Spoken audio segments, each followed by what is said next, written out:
আর বাকি হাজার হাজার যত মতবাদ রয়েছে এই সমস্ত মতবাদ হলো মানব রচিত মতবাদ। বলে ঠিক কিনা? আল্লাহ পাক আমাদেরকে মানব রচিত কোন ধর্মের অনুসারী বানাননি। ধর্ম রব কর্তৃক, খালেক কর্তৃক মনোনীত প্রদত্ত ধর্ম ইসলাম। আল্লাহ তৌফিক দিয়েছেন, আমাদেরকে মুসলমান বানিয়েছেন, আমাদেরকে কালিমাওয়ালা বানিয়েছেন, ঈমানের মহা দৌলত আল্লাহ আমাদেরকে দান করেছেন। এই এক দৌলতের শুকর আদায় করার জন্য আমরা যদি কিয়ামত পর্যন্ত হায়াত পেয়ে আমরা সাজদায় যদি পড়েও থাকি, এই নিয়ামতের শুকর আদায় করা কখনো সম্ভব হবে না। আজকে মুসলমানের জন্য বড় দুর্ভাগ্য যে মুসলমান ইসলামের মতো নিয়ামত পেয়ে নিজেকে ধন্য মনে করে না, নিজেকে গৌরবান্বিত মনে করে না, নিজে গর্বিত হয় না। অনেক মুসলমানের সন্তান রয়েছে যারা ইসলামের আদর্শকে জলাঞ্জলি দিয়ে অমুসলমানের আদর্শের প্রতি আকৃষ্ট হয়। এমন নামধারী মুসলমান আমাদের সমাজে আছে না নেই? কিছু মুসলমান এমন আছে যারা ইসলাম ধর্ম পেয়েও আফসোস করে, হ্যাঁ আমি যদি আজকে মুসলমান না হয়ে খ্রিস্টান হতাম, ইহুদি হতাম, অগ্নি পূজারী হতাম, আমি যদি পৌত্তলিক হতাম, আমি যদি বিভিন্ন রকম অন্য মানব রচিত ধর্মের অধিকারী হতাম, আমি মন থেকে জীবন চালাতে পারতাম, আমি এটা করতে পারতাম, সেটা করতে পারতাম, আজকে আমি মদ গাঁজা ইয়াবা সেবন করতে পারতাম, আজকে আমি পূজা অর্চনায় যেতে পারতাম, আমি কীর্তনে যেতে পারতাম, গান বাজনা গেতে পারতাম, শুনতে পারতাম, নৃত্য অনুষ্ঠানের আয়োজন করতে পারতাম, আমি নাচতে পারতাম। কিন্তু ইসলাম কবুল করে আমি ঠকে গেছি যে নামাজ পড়তে হয়, আমাকে রোজা রাখতে হয়, আমাকে হজ করতে হয়, আমাকে যাকাত দিতে হয়, আমি বিভিন্ন রকম যে অনুষ্ঠানগুলো যেতে চাই এখানে যেতে আমাকে বাধা দেওয়া হয়। ইসলাম বলে মদ হারাম, ইসলাম বলে শুকর হারাম, ইসলাম বলে গান হারাম, ইসলাম বলে বেপরদা হারাম। এগুলো আমাকে করতে হতো না। আফসোস করতেও কিছু মুসলমানকে এখনো দেখা যায়, এমন কিছু কুলাঙ্গার মুসলমান আমাদের সমাজে আছে। আর কিছু মুসলমান আছে যারা মুসলমানের দাবি করে, মাঝে মাঝে তারা কোরবানিটি পালন করার জন্য নামাজেও আসে, রোজাও রাখে, মাঝে মাঝে পাঞ্জাবিও গায়ে দেয়, ওলামায়ে কেরামের সাথে সম্পর্ক রাখে, মসজিদ মাদ্রাসার সাথে সম্পৃক্ত থাকে, কিন্তু ইসলামকে পূর্ণাঙ্গ রূপে তারা মানতেও রাজি না। ইসলাম প্রতিষ্ঠিত হোক এ সুযোগ দিতেও তারা রাজি না। এমন মুসলমান সমাজে আছে না নেই? অথচ আল্লাহ বলেন, ইয়া আইয়ুহাল্লাযীনা আমানু দুখুলু ফিস-সিলমি কাফা, হে মুসলমানেরা, ঈমানদাররা, তোমরা ইসলাম ঘরে পূর্ণাঙ্গ রূপে প্রকাশ করো, পূর্ণাঙ্গ রূপে প্রবেশ করো। ইসলাম এমন একটা ধর্ম যেই ধর্মের প্রত্যেকটি আদর্শ প্রত্যেক যুগের জন্য, প্রত্যেক ব্যক্তির জন্য সবচেয়ে যুগ উপযোগী আদর্শ। ইসলামের বাহিরে সুন্দর কোন আদর্শ নেই, আর ইসলামের কোন আদর্শের মধ্যে কথার জোড়া নেই। আমার বোঝার সমস্যা থাকতে পারে, আমার বোঝার ভুল থাকতে পারে, ইসলামের কোন আদেশের মধ্যে, কোন নিয়মের মধ্যে বান্দার উপকারিতা ছাড়া ক্ষতি নেই। আল্লাহ বলেন, ইসলাম ধর্মে যখন প্রবেশ করেছো, আংশিক নয়, 10 ভাগ নয়, 20 ভাগ নয়, 30 ভাগ নয়, 40 ভাগ নয়, 50 ভাগ নয়, 100 ভাগ পূর্ণাঙ্গ ইসলাম ধর্মে তোমরা প্রবেশ করো।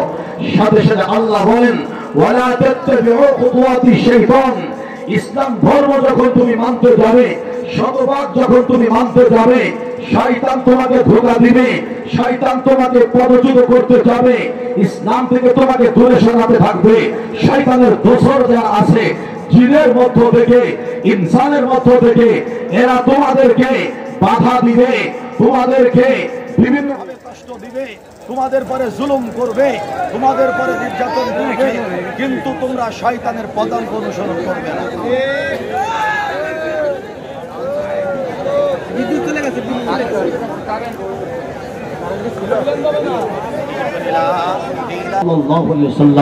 যে কথা বলছিলাম, আল্লাহ পাক রব্বুল আলামিন বলেন, ওয়ালা তাত্তাবিউ খুতুওয়াতি শাইতান, এবং তোমরা শয়তানের পদাঙ্ক অনুসরণ করো না।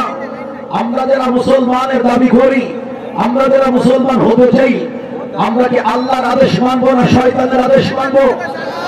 আল্লাহ বলেন, তোমরা শয়তানের পদাঙ্ক অনুসরণ করো না। শয়তান হলো তোমাদের প্রকাশ্য শত্রু, আর শত্রু কখনো তোমাকে সুন্দর পরামর্শ দিবে না, শত্রু কখনো তোমাকে ভালো পথের দিশা দিবে না। শয়তান তোমাদের শত্রু যেহেতু তোমাদেরকে প্রতি মুহূর্তে আল্লাহর থেকে দূরে সরানোর জন্য, সিরাতের মুস্তাকিমের থেকে দূরে সরানোর জন্য, জান্নাতের পথের থেকে দূরে সরানোর জন্য, রাসূলের সুন্নাত তরিকা থেকে তোমাকে দূরে সরানোর জন্য, রাসূলের আদর্শ থেকে তোমাকে পদচ্যুত করার জন্য বারবার চেষ্টা করবে, অপচেষ্টা করবে। কখনো তোমার দিলের মধ্যে, নফসে আম্মারার মধ্যে ওয়াসওয়াসা সৃষ্টি করার মাধ্যমে তোমাকে পদচ্যুত করার চেষ্টা করবে। কখনো তাদের দোষর নিয়ে তোমার পরে হামলা করবে, কখনো তোমার পরে জুলুম করবে, কখনো তোমাকে নির্যাতন করবে, কখনো তোমাকে আক্রান্ত করবে, কখনো তোমাকে গুম করতে চাইবে, কখনো তোমাকে খুন করতে যাবে, কখনো তোমাকে পদের লোভ দিবে, কখনো তোমাকে অর্থের ভয় দেখাবে। বিভিন্ন রকম তারা প্রোপাগান্ডা চালাবে। খবরদার গোলাম আমার হয়ে যারা চলতে চাও, মুসলমান যারা হতে চাও, ইসলাম ধর্মের যারা দীক্ষিত হতে চাও, জান্নাত যারা পেতে চাও, আমার দিদারে যারা ভূষিত হতে চাও, নবীর হাতের শাফাআত যারা লাভ করতে চাও, তার হাতের থেকে জানের শরাব, হাউজে কাউসারের পানি যারা পান করতে চাও, খবরদার শয়তানের পদাঙ্ক অনুসরণ তোমরা করবে না। আমরা মুসলমান, আমাদের জীবনের সর্বশেষ রক্তের ফোঁটা বিন্দুও যদি আল্লাহর পথে বিলীন করে দিতে হয়, সেটা করতে আমরা রাজি হব। হাজারো কষ্ট দুঃখ সহ্য করার জন্য আমরা প্রস্তুত থাকবো, লাঞ্ছিত বঞ্চিত হওয়ার জন্য আমরা প্রস্তুত থাকবো, আপন জনের দ্বারা নির্গিত হতে আমরা রাজি থাকবো। এরপর ইসলাম ধর্মে দীক্ষিত হয়েছি, লা ইলাহা ইল্লাল্লাহ মুহাম্মাদুর রাসূলুল্লাহ, এই কালিমার দৌলত আল্লাহ যে আমাদের সিনার মধ্যে দিয়েছে, এই কালিমা কখনো আমরা ত্যাগ করবো না। আমি মরতে রাজি হয়ে যাব, ইসলাম ত্যাগ করতে রাজি হব না। আরে তোমাকে বেঈমানের বলে না, ইসলাম ত্যাগ করার কারণে কি দিবে, কি দিবে? দুনিয়া দিবে, নিয়ামত দিবে দুনিয়ার, আসবাব দিবে দুনিয়ার, দুনিয়ার সমস্ত বড় ক্ষমতার অধিকারী তোমাকে বানিয়ে দিবে, সবচেয়ে বড় চেয়ার তোমাকে দিয়ে দিবে, সবচেয়ে সুন্দরী নারী তোমাকে দিয়ে দিবে, সবচেয়ে বড় অট্টালিকা তোমাকে দিয়ে দিবে।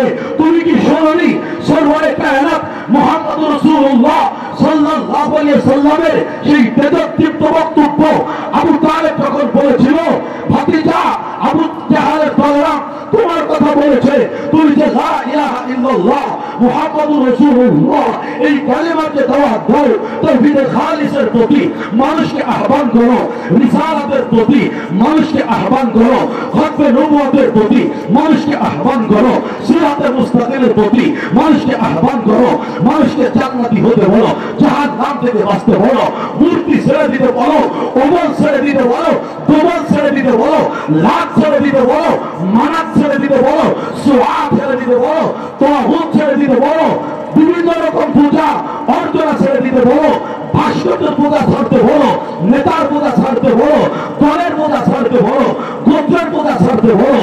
একথা তারা সহ্য করতে পারে না। তারা তোমাকে প্রস্তাব দিয়েছে, তুমি যদি আর বিশ্বের মধ্যে সবচেয়ে বড় ধনী হতে চাও, তোমাকে তারা ধনী বানিয়ে দিবে। সবচেয়ে বড় সুন্দরী নারীর তুমি যদি স্বামী হতে চাও, তোমাকে তারা তার সাথে বিবাহ দিয়ে দিবে। তুমি যদি সবচেয়ে বড় নেতৃত্ব চাও, মক্কার সবচেয়ে বড় নেতা তারা তোমাকে বানিয়ে দিলে। তখন নবীজি কি বলেছিল? আমি প্রস্তাবে রাজি। একথা নবীজি বলেছিলেন? নবীজি আমার বলে, চাচা ওই সত্তার কসম করে আমি মুহাম্মদ বলি, যার উত্তরটি হবে আমি মুহাম্মদের জানো কোরআন, ওরা যা দিতে পারে সেই প্রস্তাব আপনাকে দিয়েছে। ওরা যদি আমার এক হাতে চন্দ্র এনে দেয়, আর এক হাতে যদি ওরা আমার হাতে সূর্য এনে দেয়, আমি মুহাম্মদ আপনাকে সাক্ষী রেখে, আল্লাহকে সাক্ষী রেখে বলছি, আমি লা ইলাহা ইল্লাল্লাহ মুহাম্মাদুর রাসূলুল্লাহ, আশহাদু আল্লা ইলাহা ইল্লাল্লাহ ওয়া আশহাদু আন্না মুহাম্মাদুর রাসূলুল্লাহ। এর দাওয়াত দিতেই থাকবো, দাওয়াত দিতেই থাকবো, দিতে দিতে দিতে আমার জীবনের শেষ কিন্তু রক্ত আমি ঝরিয়ে দিব, আমি শহীদ না হওয়া পর্যন্ত কালিমার দাওয়াত দিতেই থাকবো। অথবা এই জমিনের মধ্যে আল্লাহর হুকুমত কায়েম হবে, একামতের দিন হবে, খলিফাতুল্লাহ যে জিম্মাদারি, খেলাফতের যে জিম্মাদারি, সেই জিম্মাদারি আমি প্রতিষ্ঠিত করেই থাকবো। নবীর বক্তব্য যেটা, উম্মাদের বক্তব্য সেটা। কথা বলে ঠিক কি ঠিক না? আমার দায়িত্ব যেটা, আপনার দায়িত্ব সেটা, নবীর দায়িত্ব যেটা, ওলামায়ে কেরামের দায়িত্ব সেটা, নবীর দায়িত্ব যেটা, জেনারেল শিক্ষিত মানুষের দায়িত্ব সেটা, আরে নবীর দায়িত্ব যেটা, আম পাবলিক সাধারণ মানুষের দায়িত্ব সেটা, একজন কৃষক ফ্যাক্টরির মজুর, তারও দায়িত্ব সেটা।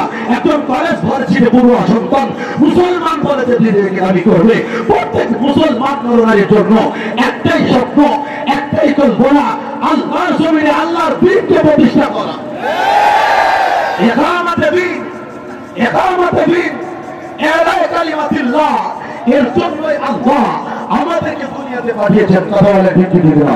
হ্যাঁ হ্যাঁ, মুসলমান দ্বীনের ইকামাতের জন্য, আল্লাহর রাজত্ব আল্লাহর জমিনে প্রতিষ্ঠা করার জন্য রাষ্ট্রীয়ভাবে, সামাজিকভাবে, আন্তর্জাতিক পরিমণ্ডলে, অর্থনৈতিকভাবে, পারিবারিকভাবে, ব্যক্তিগতভাবে আপনি যখন ইসলাম কায়েমের কথা বলবেন, আল্লাহর দ্বীনের কথা বলবেন, আপনার বিরুদ্ধে কখনো রাষ্ট্র দাঁড়িয়ে যাবে, আপনার বিরুদ্ধে কখনো প্রশাসন দাঁড়িয়ে যাবে, আপনার বিরুদ্ধে এলাকার নেতৃবর্গ দাঁড়িয়ে যাবে, আপনার বিরুদ্ধে আপনার আব্বা আম্মা দাঁড়িয়ে যাবে, আপনার বিরুদ্ধে আপনার বিবি দাঁড়িয়ে যাবে, আপনার বিরুদ্ধে আপনার ছেলে মেয়ে দাঁড়িয়ে যাবে। কিন্তু মুসলমানও সারা বিশ্ব যদি আপনার আমার বিরুদ্ধে দাঁড়িয়ে যায়, পরোয়া করা যাবে না।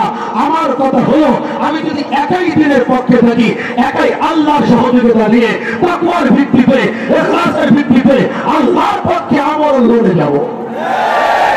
এটা হবে একজন মুসলমানের পুরানা প্রতিজ্ঞা। আমার জিন্দেগি 1000 বছরের না, আমার জিন্দেগি 100 বছরের না, কারোর জিন্দেগি 40 বছরের জন্য, কারোর জিন্দেগি 30 বছরের জন্য, কারোর জিন্দেগি 25 বছরের জন্য, আরে কারোর জিন্দেগি 17 বছরের জন্য।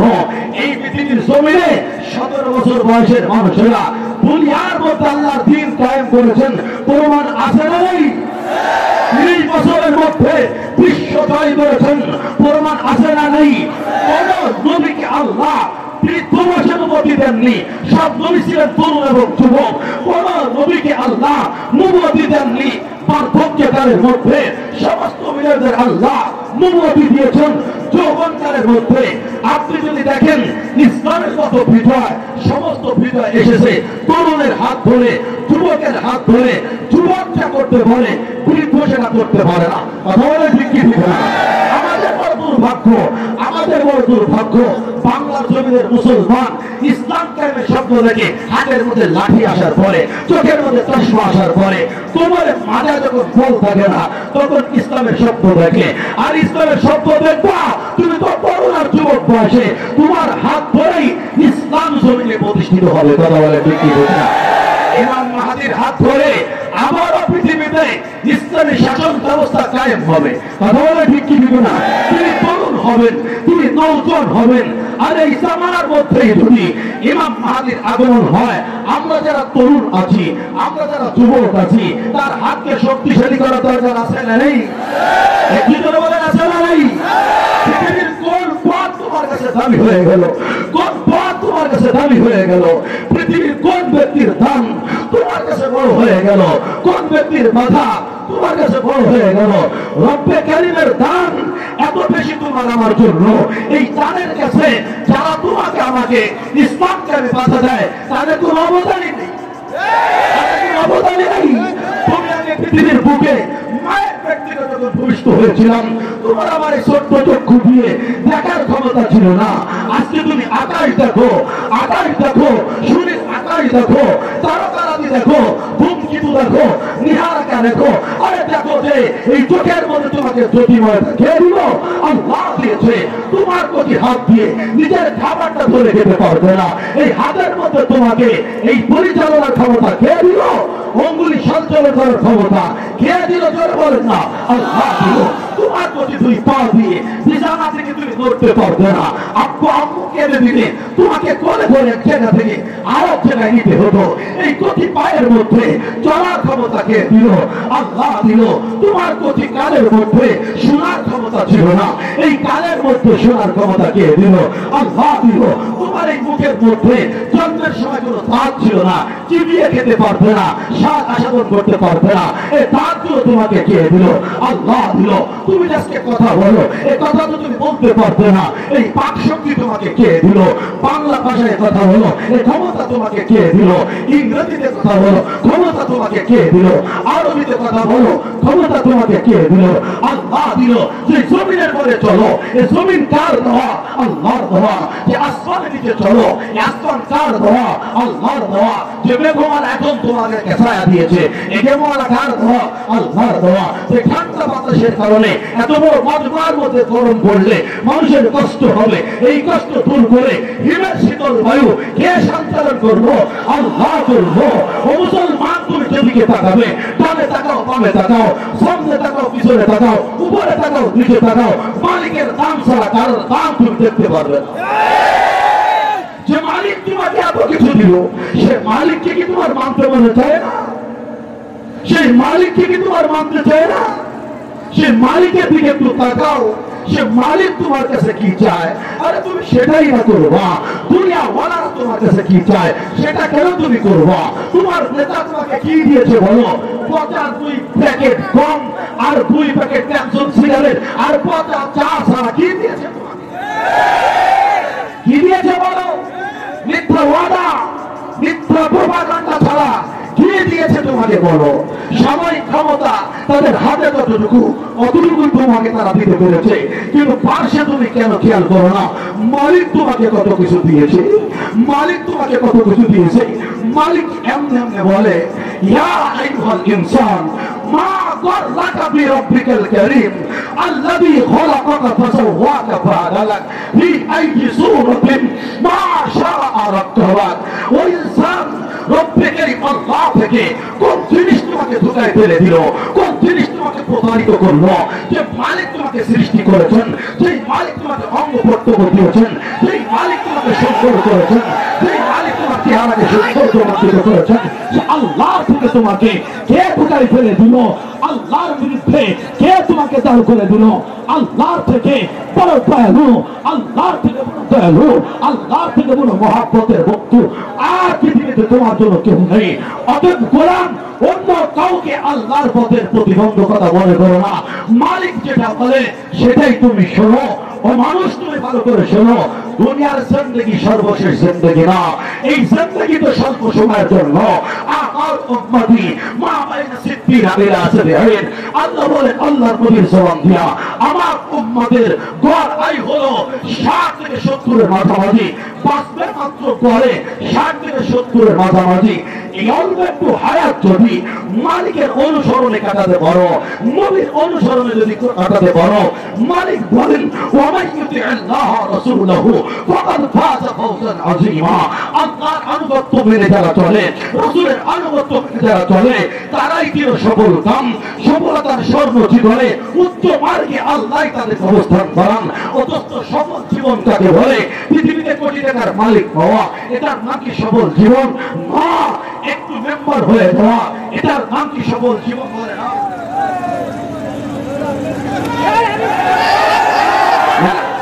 আরে সেলিম চেয়ারম্যান সাহেবকে আপনারা চেনেন। আমরা যদি এই মুহূর্তে কথার কথা আল্লামা মামুনুল হক সাহেবের নেতৃত্বে জিহাদের ময়দানে ঝাঁপিয়ে পড়ি, উনি ডানে থাকবে, এই হাত সেই হাত, সেই নেতৃত্ব আমাদের মানুষ। উনি বলে যাচ্ছেন অনেক ভাই কষ্ট করে দাঁড়িয়ে আছেন, ওনাদেরকে একটু বসায় দেন। এটা হয়েছিল হলো কেমন?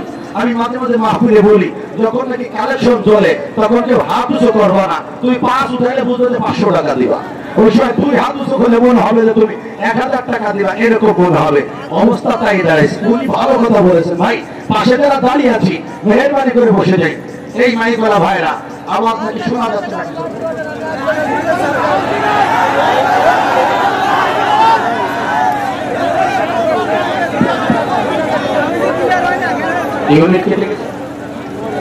হ্যাঁ ভাই, শুনি হয়ে যায় না। যে কথা বলতেছিলাম, সফল জীবন কাকে বলে? কোটি টাকার মালিক হওয়া, এটাই কি জীবনের সফলতা? বিশাল একটা বিল্ডিং এর মালিক হওয়া, এটাই কি সফলতা? বড় সুন্দরী নারীকে বিবাহ করতে পারা, প্রতিরূপে পাওয়া, এটা কি জীবনের সফলতা?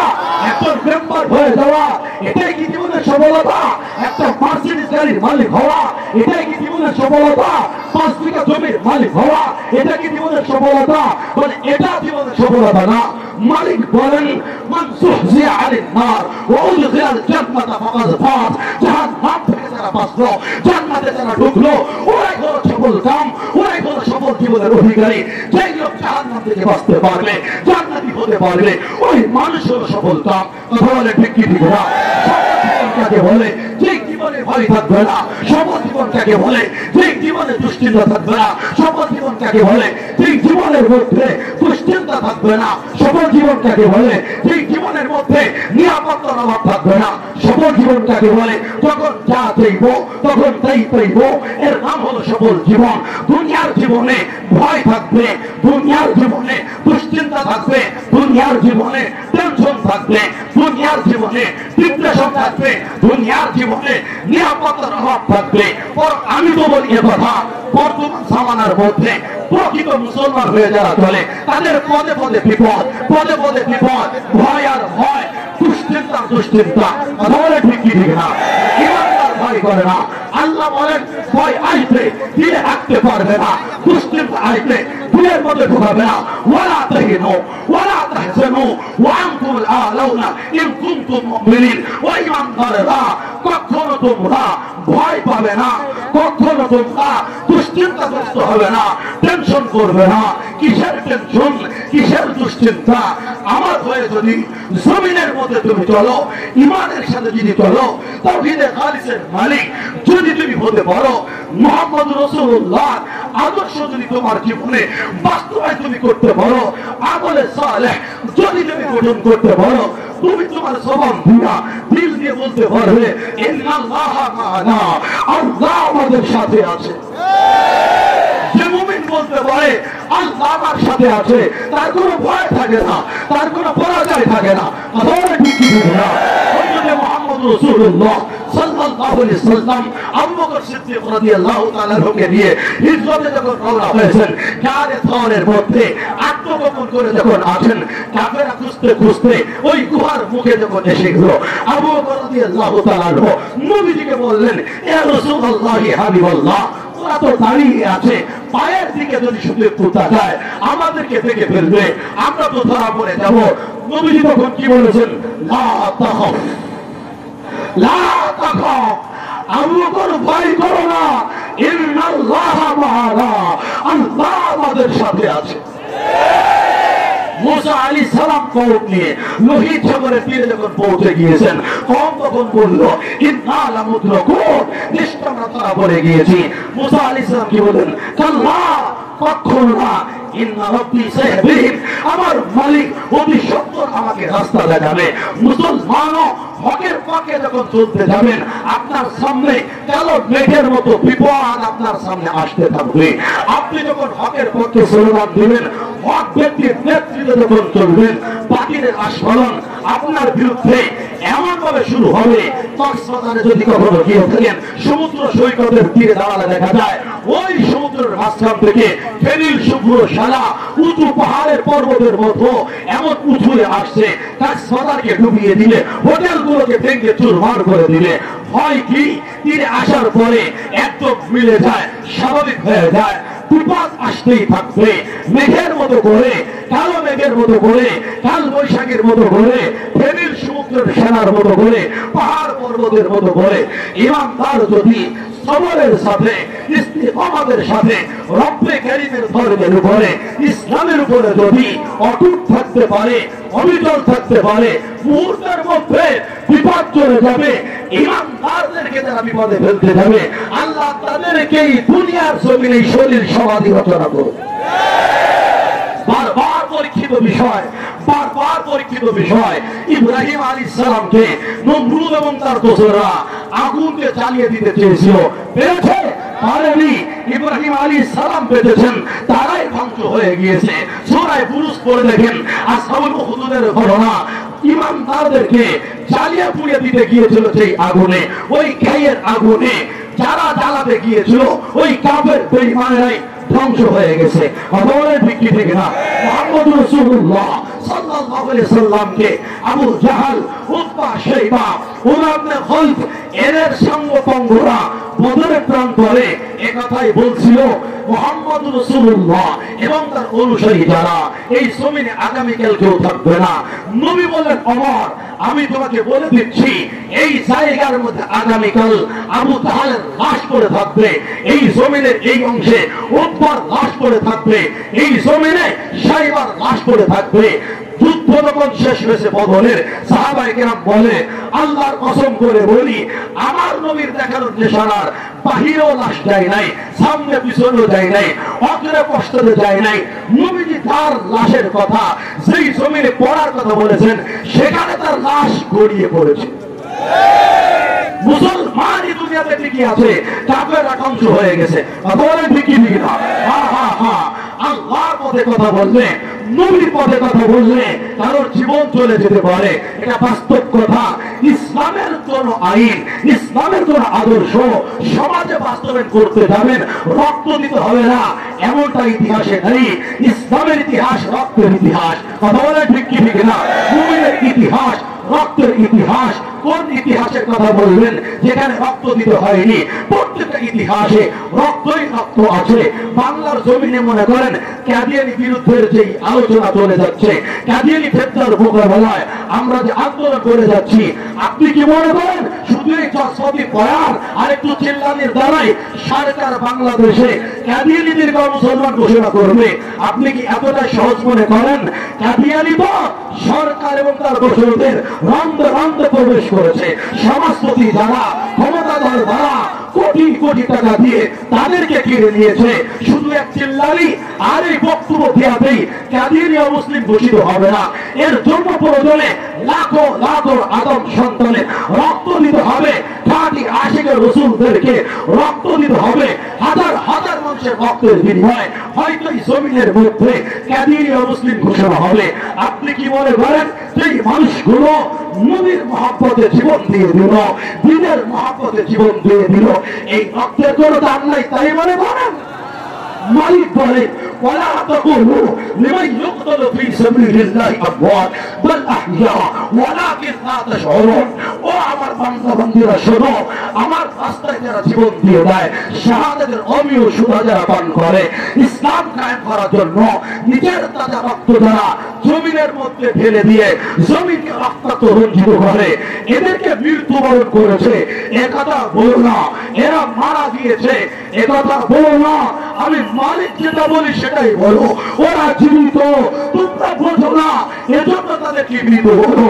আর মনে নেই শহীদ যখন নাকি এই পৃথিবীর থেকে জীবন দিয়ে দেয়, মালিক বলে মরার সাথে সাথে তারা জান্নাতে পাখি হয়ে যায়।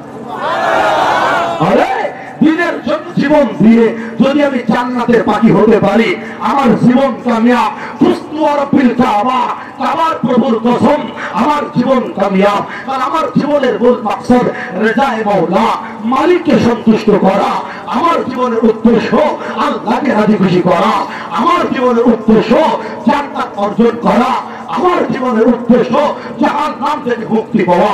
আমার জীবনের উদ্দেশ্য আল্লাহর নবীর হাত থেকে হাউজে কাউসারের পানি পান করা। আমার জীবনের উদ্দেশ্য নবীর শাফাত লাভ করা। আমার জীবনের উদ্দেশ্য তার হাতে আমল না পাওয়া। আমাদের জীবনের উদ্দেশ্য নেকির পাল্লা ভারী হওয়া। আমাদের জীবনের উদ্দেশ্য বিনা হিসেবে জান্নাতে যাওয়া। আমাদের জীবনের উদ্দেশ্য নবীর সাথে জান্নাতি হওয়া। আমাদের জীবনের উদ্দেশ্য রব্বে কারীম আল্লাহকে স্বচক্ষে জান্নাতে দেখা। সেটাই যদি হয় উদ্দেশ্য, তো আমার মৃত্যু কখন কিভাবে হলো এর জন্য তো কোনো পরোয়া থাকার কথা না, জীবনের জন্য তো কোনো মায়া থাকার কথা না। আমি জান্নাতি হতে চাই, বাস এটাই আমার কথা। আমার মালিক যদি আমার শাহাদাতের মাধ্যমে আমাকে জান্নাতি বানায়, আমি তো শাহাদাতই চাই, আমি তো শাহাদাতই চাই। বলে ঠিক কি ঠিক না? যে জাতি জীবন দিতে চায় সেই জাতিকে কেউ পরাজিত করতে পারে না। যেই জাতি নিজের তাজা রক্ত জমিনে ঢালতে চায় তাদেরকে পরাজিত কেউ করতে পারে না। এক ব্যক্তিকে মুজাহাদা ব্যক্তিকে কখনো ইসলাম প্রতিষ্ঠিত হয় না। মুজাহিদ আযম আল্লামা শামসুল হক ফরিদপুরি রাহমাতুল্লাহ আলাইহি বলেন, মুজাহাদা ছাড়া মুশাহাদা হয় না। মুজাহাদা ছাড়া সফলতা আসে না। সফলতা চাও আল্লাহর জমিনে আল্লাহর দ্বীন প্রতিষ্ঠার জন্য চেষ্টা করতে থাকো, মুজাহাদা করতে থাকো। মুজাহাদা কাকে বলে? একজন ব্যক্তির জীবনের শতভাগ সময়, শতভাগ অর্থ আল্লাহর রাস্তায় দিয়ে দাও, এর নাম মুজাহাদা। আমার চলতে ফিরতে স্বপ্ন একটাই, আল্লাহর রাজ পৃথিবীতে কায়েম হোক। আমার জমানে থাকবে সেই কথা, আমার দিলের মধ্যে সেই কথা, আমার বলনের মধ্যে সেই কথা, আমার ভাবনার মধ্যে সেই কথা। আমার জীবনের একটাই প্রতিজ্ঞা, ইসলাম এ জমিনের পরতে পরতে প্রতিষ্ঠিত হোক। ইসলাম যদি জমিনে প্রতিষ্ঠিত করতে হয়, ইসলামী লিডার লাগবে না লাগবে না জোরে বলেন? আমরা গাছ লাগিয়ে যদি কেউ সেই গাছ থেকে ল্যাংড়া আম খাওয়ার আশা করে, ওর মতো নির্বোধ এই বাংলায় আর নাই। আমরা গাছ লাগাইবা আমরাই পাইবা, অথবা ঠিক কি বুঝা? ল্যাংড়া গাছ লাগাইবা ল্যাংড়া আম পাইবা, আম্রপালি লাগাইবা আম্রপালি পাইবা, সবেদা গাছ লাগাইবা সবেদা ফল পাইবা, বেল গাছ লাগাইবা বেল ফল পাইবা। রাষ্ট্র চাও ইসলামের, আর তুমি হুকুমত চাও তাগুতের, কেমন হবে? তুমি ইসলামী আদর্শ সমাজ প্রতিষ্ঠিত করতে চাও, তোমার পরিবারকে ইসলামী আদর্শের ভাবধারা করতে চাও, তোমার লেটার আর নেতা যদি ইসলামী ভাবাপন্ন না হয়, আল্লাহর কসম করে বলি, স্বপ্ন আতুর ঘরে থাকবে, ঘরের বাইরে আসবে না। ইসলামী হুকুমতটা কোন সমাজে কায়েম হবে। ইসলামী হুকুমত যদি কায়েম হতে হয়, দুই শর্ত। এখনকার নেতারা যারা আছে সব কয়জনকে নতুন ঈমান আইনা ইসলামী হতে হবে। অত পুরা সেট বাদ দিয়া এই দাড়িওয়ালা টুপিওয়ালাদেরকে রাষ্ট্রে ঢুকাই। তোমরা থাকো ক্ষমতায় ইসলাম দিয়া, অত তোমরা সরে দাও, আমাদেরকে দাও ইসলাম প্রকাশ করার জন্য। চ্যালেঞ্জ করে বললাম সরকারের ভীষণ মাদক মুক্ত সমাজ আমরা গঠন করবো ওয়ানলি 1 বছর ইনশাআল্লাহ। সরকার বলে দুর্নীতি মুক্ত সমাজ গঠন করবো, তোমরা দিয়েছ 30 বছর, আমরা চাই মাত্র 30 দিন। 30 দিন এই বাংলা জমিকে দুর্নীতি মুক্ত করে ছাড়বে। তোমরা চাও সমাজকে বিভিন্ন রকম কলস মুক্ত করবে, ধর্ষণ মুক্ত করবে, গুনাহ মুক্ত করবে, সব হবে রাষ্ট্র যদি ইসলাম প্রতিষ্ঠিত হয়। কথা বলে ঠিক কি বলবেন? খলিফা যিনি হবেন, মুসলিম শাসক যিনি হবেন,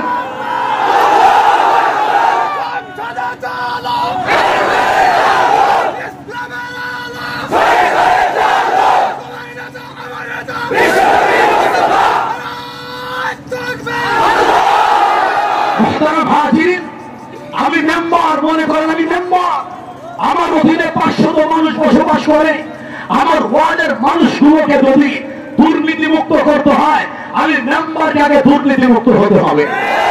আমার 500 জন জনতাকে যদি বিভিন্ন রকম জিনাবে বিচার, ইফতিদিন থেকে নারী নির্যাতন, পুরুষ নির্যাতন থেকে বাঁচাতে হয়, আমি মেম্বারকে আগে নারী নির্যাতন থেকে বাঁচতে হবে, আমার থেকে অন্যায় কাজ দূরে থাকতে হবে। কথা বলে বুঝি?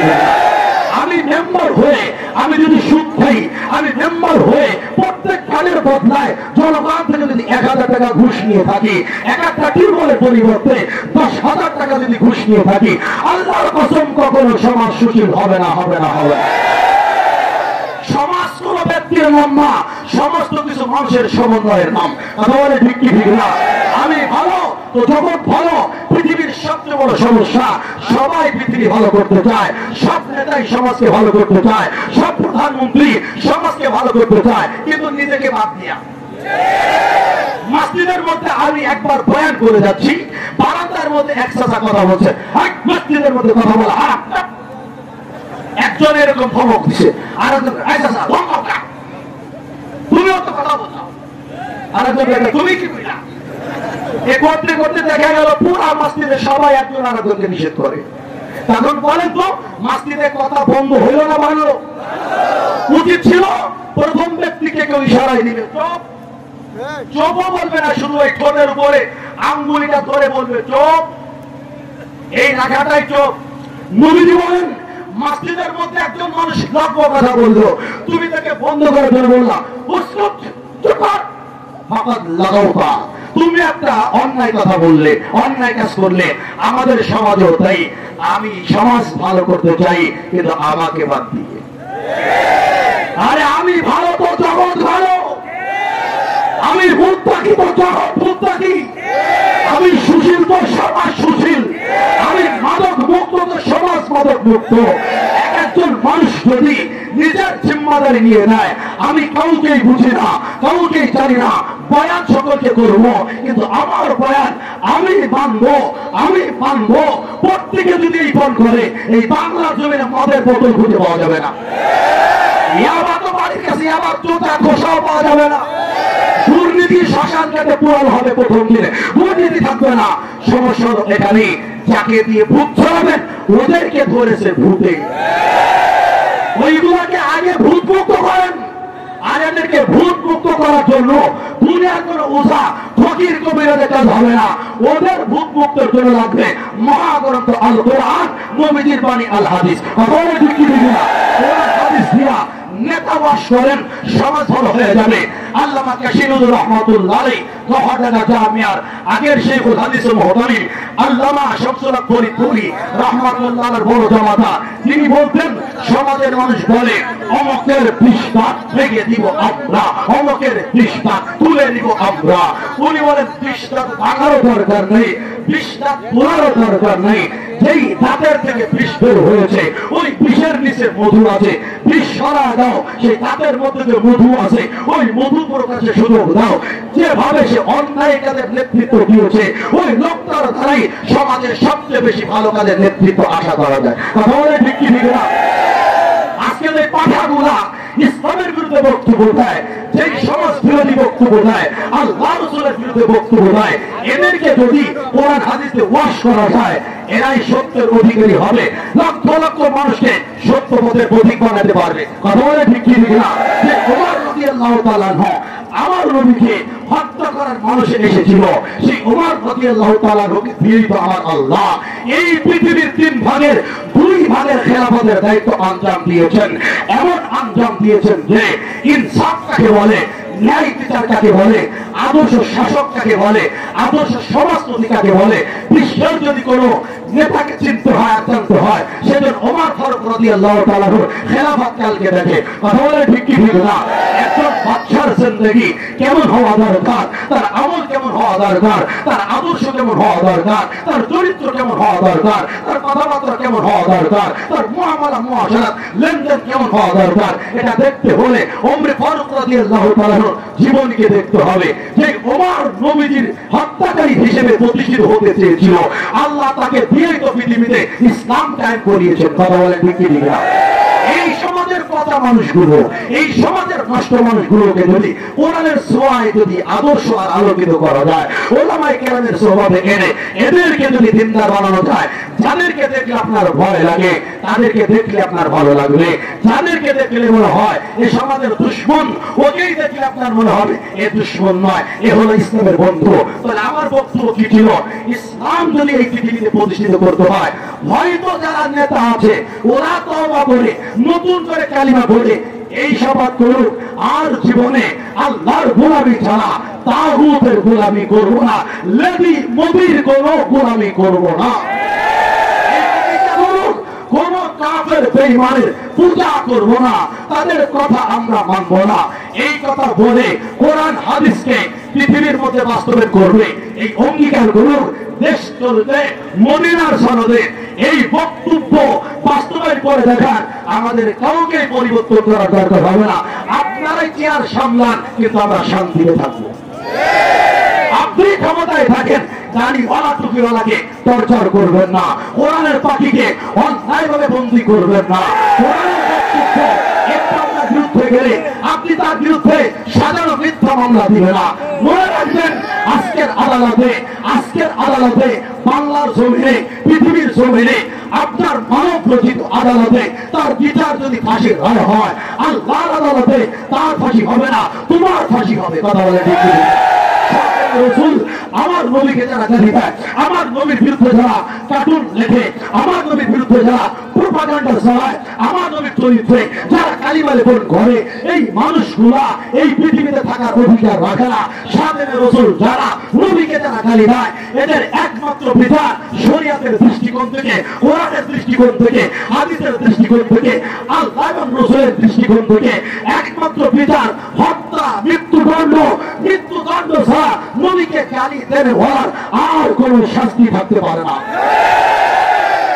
সেই শয়তান কুলাঙ্গার মুরতাদগুলা আমার নবীকে গালি দিয়েছে, এই সরকারের দায়িত্ব, প্রত্যেক মুসলিম শাসকের দায়িত্ব তাদেরকে খুঁজে খুঁজে বিলাসভূমি আইন সংসদে পাশ করে তাদেরকে ফাঁসির কাস্তে ঘুরানো, মৃত্যুদণ্ড নিশ্চিত করা। তাদের ব্যাপারে আপিল করার সুযোগ থাকবে না, কোন জজ ব্যারিস্টার তাদের পক্ষে মুখ করতে পারবে না। এটাই হল ইসলামের নিয়ম। কথা বলে ঠিক কি ঠিক না? যদি সরকার সেই দায়িত্ব পালন করতে ব্যর্থ হয়, এরপরে যদি কোন আশিক রাসূল নবীর মহব্বতে আবেগ তাড়িত হয়ে কোন কুলাঙ্গার বেঈমান নাস্তিক মুরতাদকে, সাথে রাসূলকে, আল্লাহর দুশমন, নবীর দুশমন, কোরআন সুন্নাহর দুশমনকে হত্যা করে ফেলে, ওই মানুষগুলো আল্লাহর আদালতে আসামি নন। ওদের কোন অপরাধ নেই, ওদের কোন অপরাধ নেই। শরীয়তের দৃষ্টিকোণ থেকে তাদের কোন অপরাধ নেই। হ্যাঁ, তুমি হয়তো ফাঁসি দিবে, ফাঁসি দিয়ে কি করবে? আরে সেই মানুষটাকে দ্রুত জান্নাতে পৌঁছায়। তুমি কি জান্নাতি মানুষের হাসি দেখে কখনো? জান্নাতি মানুষের হাসি যদি দেখতে হয় ফারাবিদের দিকে তাকাও। কথা বলে ঠিক কি ঠিক না? জান্নাতি মানুষের হাসি যদি দেখতে হয় মুজাহিদের দিকে তাকাও। জীবন দিচ্ছে, রক্ত দিচ্ছে, মুখ খুলে হাসতেছে, তাবাসসুম মুস্কি হাসি তারা দিচ্ছে, কারণ তারা যা দেখে আমরা তা দেখি না। আর আমার মালিক হয়তো তাদেরকে জান্নাতের অট্টালিকা দেখিয়ে দিয়েছেন, আমার মালিক হয়তো তাদেরকে সারাবান তহরা দেখিয়ে দিয়েছেন, আমার মালিক হয়তো তাকে জান্নাতি নহর দেখিয়ে দিয়েছেন, আমার মালিক হয়তো তাকে জান্নাতের অট্টালিকা দেখিয়ে দিয়েছেন, জান্নাতের হুর দেখিয়ে দিয়েছেন, জান্নাতের গেলমান দেখিয়ে দিয়েছেন, হাউজে কাউসারের গ্লাস পানি দেখিয়ে দিয়েছেন। ওগুলো দেখে তারা বলে, ও পৃথিবীর মানুষ, তোমরা দেখছো আমাদের ফাঁসির রায় হয়েছে, কিছুদিন পরে আমাদেরকে ফাঁসিতে ঝুলানো হবে। আর ফাঁসিতে ঝুললাম মানে ফাঁসিতে ঝুলে মরে গেলাম না, আমি মরো অমর হয়ে গেলাম, আমরা মরো অমর হয়ে গেলাম। এজন্য আমি আবারও বলি, এই বাংলাদেশের সরকার যারা মুসলমান, যারা কোরআন পড়ে, নামাজ পড়ে, তাহাজ্জুদ পড়ে, এ কথা পত্র পত্রিকায় আমরা দেখতে পাই, সেই দৃষ্টিকোণ থেকে আমরা বলবো, আপনি যে খাঁটি মুসলমান, আল্লাহর খাঁটি প্রেমিক বান্ধবী, আপনি যে নবীর মহব্বতের অনুসারী, প্রমাণ করে দেখান। অচিরে এই বাংলার জমিনে বিলাসভূমি আইন চালু করেন এবং যাদেরকে ফাঁসির রায় দিয়েছেন ওদের রায়কে উচ্চ করে ওদেরকে স্বাধীনভাবে আবার দুনিয়াতে চলার সুযোগ করে দেন। অচিরে এই কাদিয়ানীকে, হিজবুত তাওহীদকে এই বাংলার জমিনে শাস্তির ব্যবস্থা করেন।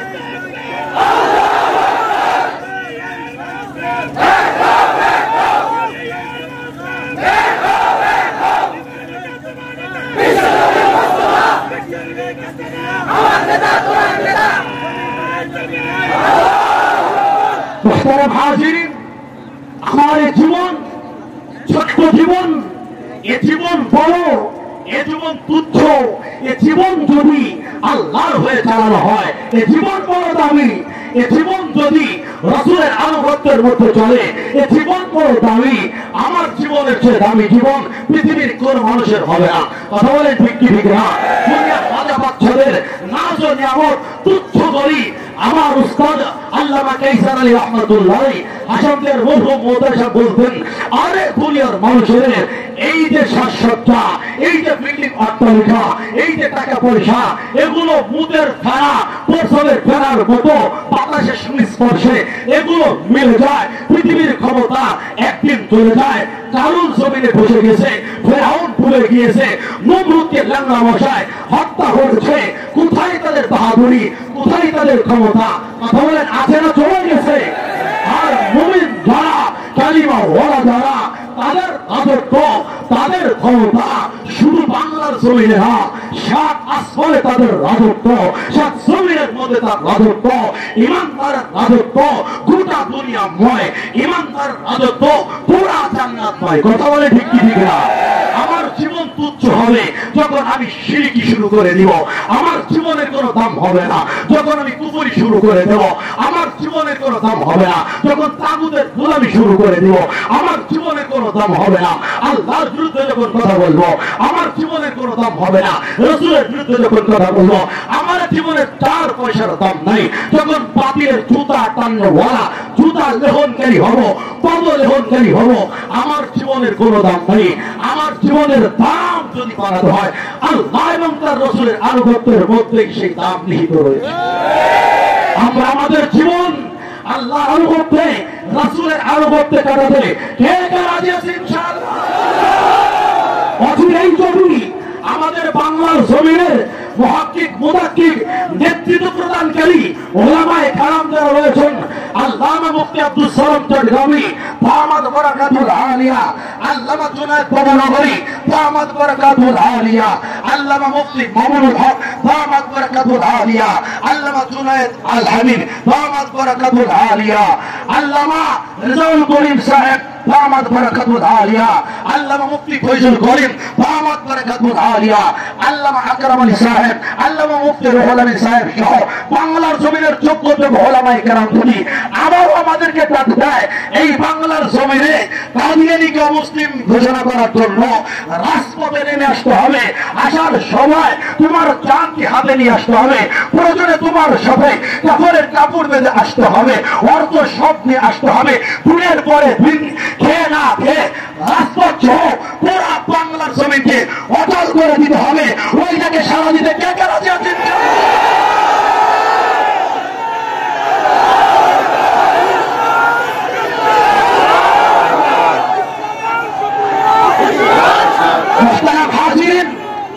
আল্লাহর পক্ষে, আল্লাহর নবীর পক্ষে যদি কোনো ডাক আসে, কোনো অদর চলবে না, কোন আপত্তি চলবে না। 70 বালক যে আছে 7 বছরে থাকবে না। ওই আন্দোলনের জন্য তাকে 17 বছরের মুহাম্মাদিন কাসিম হতে হবে, ইখতিয়ারউদ্দিন মোহাম্মদ বখতিয়ার হতে হবে, ইউসুফ বিন তাশফিক হতে হবে, বীর সালাউদ্দিন আইয়ুবী হতে হবে, সুলতান মাহমুদ গজনবী হতে হবে। 7 বছরের ছোট্ট বাচ্চাকে 17 বছর যুবকের মতো তেজস্বী নওজোয়ান পীর বাহাদুর বানি আনতে হবে। আর আমরা যারা 17 থেকে 40 বছরের বয়সের মধ্যে রয়েছি, আমরা একজন মুসলমান, একটা কমান্ডো হব, একটা সৈনিক দল হব। আল্লাহ আমাদেরকে বুঝবার মানবার তৌফিক দান করে বলেন আমিন। জীবনের সাথ আল্লাহকে মানার মধ্যে, রাসূলকে মানার মধ্যে আল্লাহ ঘুষ আমাদেরকে দান করে দিন। বাংলার জমিনের হক্কানি রব্বানি উলামায়ে কেরাম যারা আছে আল্লাহ তাদেরকে সুস্থতার সাথে নেক হায়াত বৃদ্ধি করে দিন। সকলে বলি আমিন। হাজারো বাধা যত কিছু আইবে তাদের জীবনে, এগুলো উপেক্ষা করে সামনে যেন তারা চলতে পারে আল্লাহ সেই হিম্মত তাদেরকে বানিয়ে দিন। বলেন আমিন। এই মজমার থেকে আমরা একটা স্লোগান দিতে পারবো না যে হক্কানি উলামায়ে কেরাম যেখানে আমরা আছি সেখানে দিতে পারবো তো ইনশাআল্লাহ?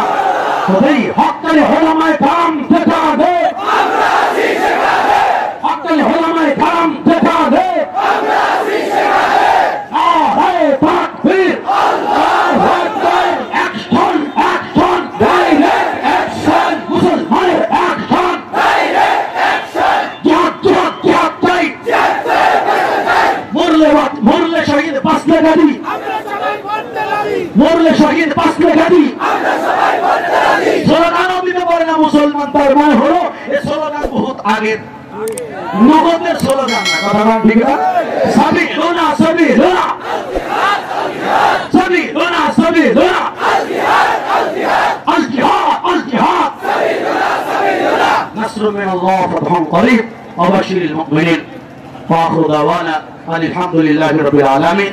শুকরিয়া মাওলানা ইলিয়াস সাহেব দামাত বারাকাতুল আলিয়া এবং আয়োজকদেরকে বলমারি সন্তান হিসাবে আমাকে কিছু কথা বলার সুযোগ করে দিয়েছেন, এজন্য তাদের শুকরিয়া আদায় করি, আল্লাহ তাদের শুকর আদায় করি। আল্লাহ আমাদের সকলকে কবুল করুক, আমিন।